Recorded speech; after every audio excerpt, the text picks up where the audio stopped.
Pessoal, hoje eu estou vindo aqui para compartilhar como eu tenho visto o pessoal comprando helicóptero e avião errado. A aviação tem crescido muito, tem trazido novos empresários e isso é ótimo para a aviação, para o crescimento do Brasil.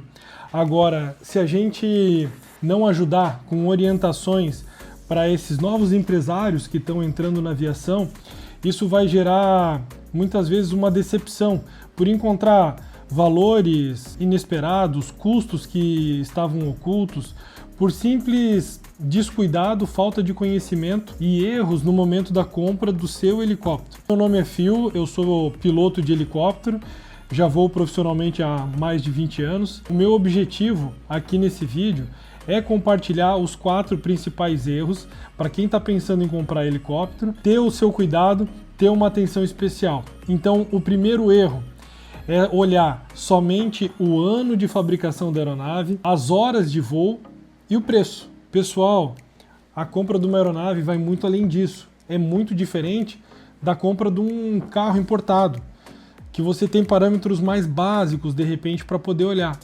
Os custos envolvidos são muito maiores e isso requer um cuidado muito maior também.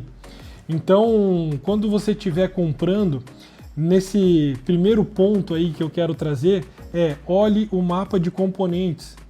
O mapa de componentes ele traz quando vão acontecer as revisões caras, quando vão ser necessárias as trocas das peças caras do seu helicóptero.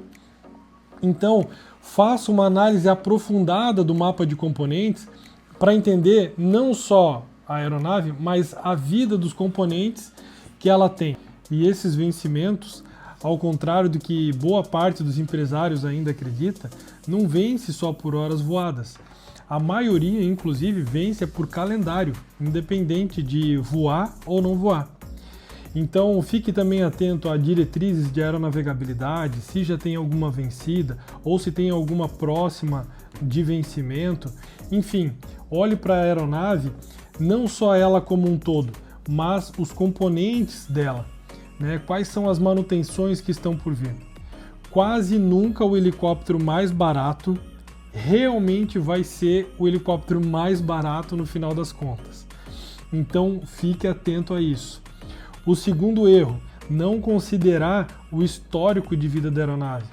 Horas de voo por si só dizem muito pouco. O que importa é como essas horas foram voadas. Então, primeiro, o tipo de operação. Era uma operação executiva, bem cuidadosa, era uma operação de táxi aéreo, de garimpo, era uma aeronave utilizada para treinamento, para resgate. Cada tipo de operação vai gerar um desgaste diferente na aeronave. E é muito importante se atentar para qual tipo de cuidado a gente precisa ter para aquela aeronave em específico. O segundo ponto, qual que é o ambiente que essa aeronave operava? Era um ambiente de muita poeira, era um ambiente no litoral, com uma região de sal. Se eram nessas condições, quais eram os cuidados tomados? O histórico, se a aeronave era lavada sempre, para poder remover o sal, evitar corrosão, é um ponto que impacta muito, de uma forma velada, o custo da manutenção futura. Ah, então, Phil, você quer dizer que toda aeronave que opera no litoral pode ter um custo elevado? Não, com certeza não. Agora, uma aeronave que opera numa condição mais extrema e não existia o histórico de cuidado dela, preventivo, pode sim gerar um custo de manutenção futura maior. Terceiro ponto, qual que era o piloto que operava? É um piloto que tem um bom histórico de cuidado com as aeronaves que voa? Ou talvez uma operação que não tinha um piloto-chefe que cuidava da aeronave, eram pilotos freelances que faziam voo. A gente sabe que o cuidado nesse tipo de caso também da aeronave é diferente.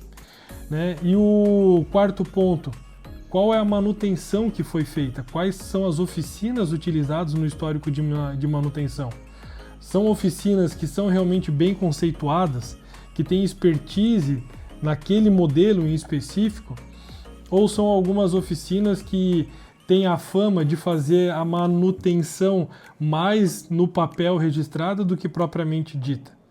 Então, duas aeronaves que são exatamente iguais no papel podem ser completamente diferentes na prática.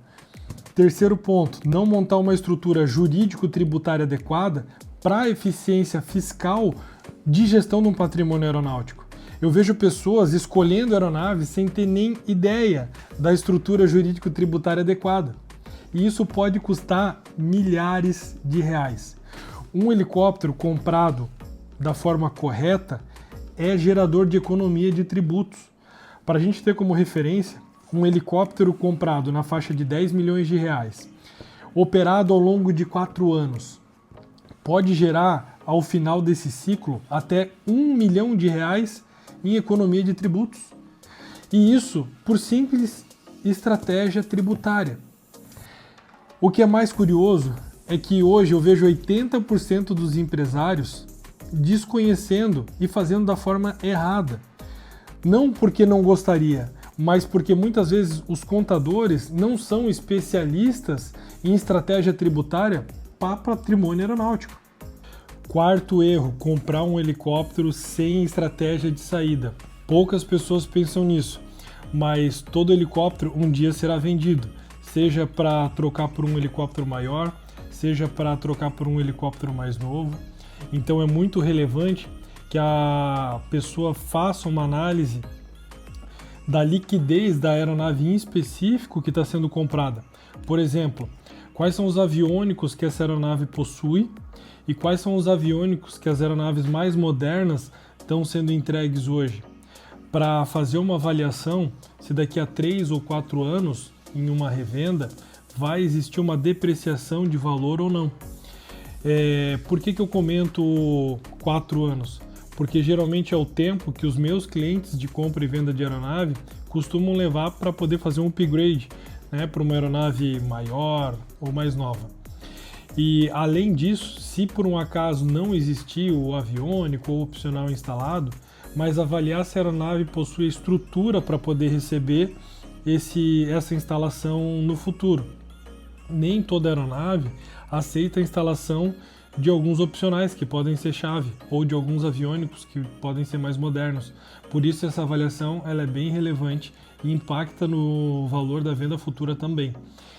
Outro ponto, opcionais e personalização demais. Isso também pode ser um problema, porque você restringe o público da aeronave e opcionais em excesso acabam agregando peso à aeronave e atrapalhando alguns tipos de operação. Então, no final das contas, o que importa não é ter mais opcionais ou ter menos opcionais, é ter a configuração certa para o seu tipo de operação e que contribua com o preço de revenda futura. Uma compra feita certa garante uma revenda fácil. Por isso, comprar um helicóptero não é sobre fazer negócio rápido, é sobre você reduzir risco, é sobre você preservar capital e fazer uma compra inteligente. A informação antes da compra evita arrependimento e faz você voar cada vez mais alto, tanto dentro quanto fora da aviação.